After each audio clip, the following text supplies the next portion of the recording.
The currency of whiteness is compliance, especially American westernized whiteness. The currency is compliance. And the reason that white women are so curious about you as a black woman in the South is because they are confronted with that fact, but they just don't know it. In their mind, when they see you, it triggers like this response of like non-compliance, like somebody's not complying. Like, what is she doing here? She's not supposed to be here. She's not complying with the order, and that threatens us. And I noticed this because I wasn't raised in the US, I was raised in Ukraine. We don't come face to face with racism a lot in Ukraine because there is no opportunity for it. It's pretty much like an all-white country, right? So that's not to say that racism wouldn't exist if given the opportunity. As soon as it is, it happens. As soon as it's given an opportunity. Like in the beginning of the war when people were pushing black people off of trains, like to get on. It'll very much crop up there if it's given the opportunity to. I'm not saying that it's not a problem in Ukraine or other countries like it. People are racist, they just don't know it until they're actually confronted with having to deal with people of color. What I will say is because of that, because we don't have that dynamic of like slavery and segregation and like all of these things, that's why there's this common like sentiment in America about Slavic women that they're just built different, right? They may appear very feminine and like feminized or whatever, but you know, their husband is scared of them. They know that they actually control the entire dynamic kind of thing, right? Because you can only oppress women so much if there is no class below them, right? The only class that's below women in Ukraine are children. And we don't really have like a huge problem with homelessness or anything like that. There is not this multi-step hierarchy, right? There's only this power dynamic between men and women, but it's been balanced out pretty well, right? Like, yes, they're horrible Ukrainian men. I'm not denying that. Yes, some Ukrainian men are abusers and they use like religion and they use all sorts of things to abuse women. But on a large scale, what I grew up seeing was not skittish, abused women. I grew up seeing strong Slavic women because when there's nothing else to threaten women with other than like, oh, you're not going to get married or have a man or whatever, then you don't hold that much power as a man, especially in the courting stage, like in the dating stage. Like Slavic men are on their best behavior, and there's just as much stigma for divorce for men as there is for women. The dynamics are just a little different. They're a little bit more balanced out, I would say, between men and women. Now, where America differs is that because it's such a melting pot and like all of this, the hierarchy is just turned up to 11. I mean, white women are so obsessed with compliance and they're so obsessed with keeping their place in this hierarchy because there are levels that they don't want to be brought down to, right? One of those levels being you're going to be treated like a black woman. And that I mean you're going to be hypersexualized, you're going to be treated as a second-class citizen, you're going to be made up a bunch of narratives about, and you're going to be considered like unfeminine, unruly, and whatever, etc., etc. There's like so many layers to this, right? So the reason that they're curious or that they're threatened, and I mean curious is a very gentle word to use. Like I would say that they are threatened. Threatened because they feel like you're taking over. In the video that this comment was left on, this is what I talked about, right? White women in the American patriarchy are especially dangerous to black women because they are okay with the structure of the patriarchy because they gave up a lot to belong to it. And by that I mean they gave up their personalities, right? This is why they have plastic smiles and no joy in their eyes, because it's all about compliance. It's not about having your own personality. It's not about having your own goals, hopes, dreams. It's about compliance. The same thing that I noticed about women in America too. As a Ukrainian woman, like I was not so used to women just like hiding their joy, their surprise, their anger, especially. Like white women really hide their anger because that belongs to men. In this racially charged patriarchy, anger belongs to men, but also like black people are very demonized for their anger, especially black women, right? It's angry black women stereotype. So white women can't be that, right? If they want to keep their place in the hierarchy, which they have already worked really hard to get there and to keep, they don't want you coming along into their country club and being prettier than them, being wealthy on your own, like because they had to give all that up. They had to give all that up. And that's why they're threatened by you. And the reason that they hover around you is because that's the only compliant way for them to make you feel unwelcome. You know what I mean? Like, I feel like Jordan Peele captured this really well in Get Out when he had the black people acting like white people and it was so uncanny. That's because there is that difference. Especially in the case of Georgina, that's exactly what a white woman would look like in a black woman's body. It would be very uncanny. And the way that Georgina asserted her power was by always hovering around and being in people's business. And that's what white women do. Like, that's the most threatening that a white woman can get, is to just, you know, be there, just hovering and getting in your business.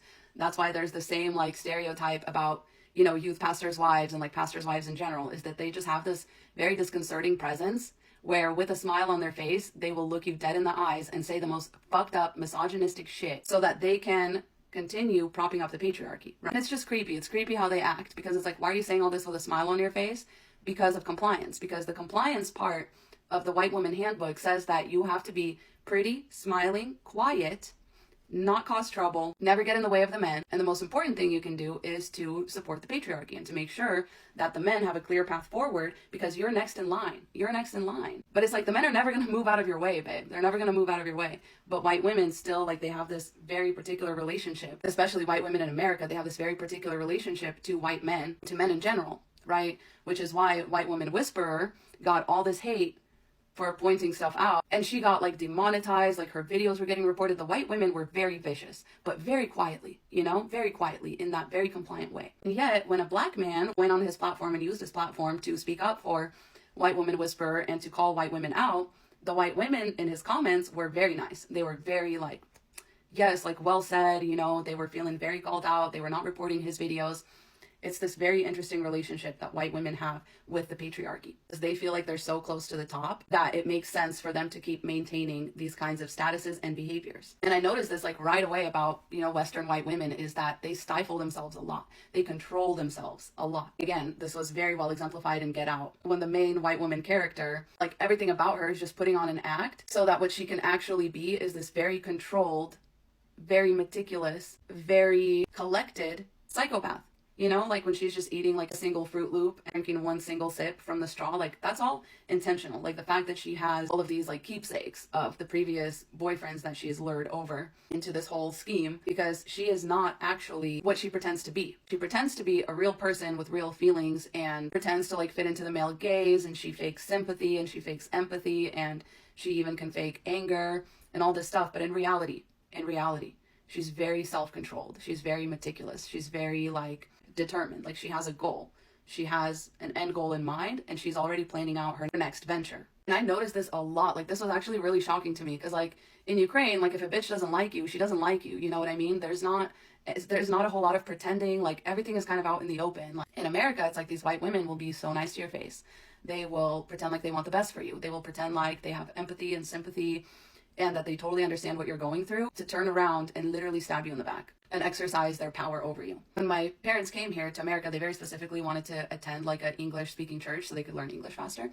And so we went to this very conservative, like, little church, and it was just full of like the WASP demographic, and it was very creepy and uncanny trying to interact with these people like as a normal person. You never know what they're thinking. You never know what's behind their eyes. You never know what's behind their smiles. They'll like nod and agree as though they really hear you and like understand what you're saying, but really it's not that. They're just complying. They're just controlling themselves from saying what they really feel. And you could tell they didn't know what to do with us, because we were like by all means white, but they still saw us as below them. They still saw us as immigrants, and they would talk to us, you know, really slow. Even though my parents would respond back in normal speed and everything like that, they just couldn't help but treat us like second-class citizens. It was very unsettling, very uncanny.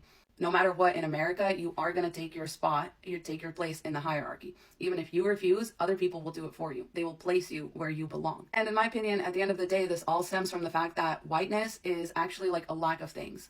Whiteness is more about what you're not and less about what you are. This is why white people have no culture, because culture is a thing that can be used to degrade people and to make them feel like they're less than. And that's why white people are like, oh, no, none of that. We don't do any of that. You know, the culture is very prim, proper, polite, and it's more based around what you don't do rather than what it is you do. And the things that you do are very performative and only exist to perpetuate a certain hierarchy. Really freaky observing it as a foreigner. Like, even though I know that, again, I'm white, I definitely like benefit from the system. And I'm definitely also not saying that Ukrainians would be better than any other white people if they were confronted with the real life implications of what American people have been presented with. But that's really the problem. I hope I was able to articulate any of this in a way that makes sense, but these are just my thoughts on that. And please stay safe out there, because women like that are just waiting for a chance to like take you down. I love you so much. Godspeed.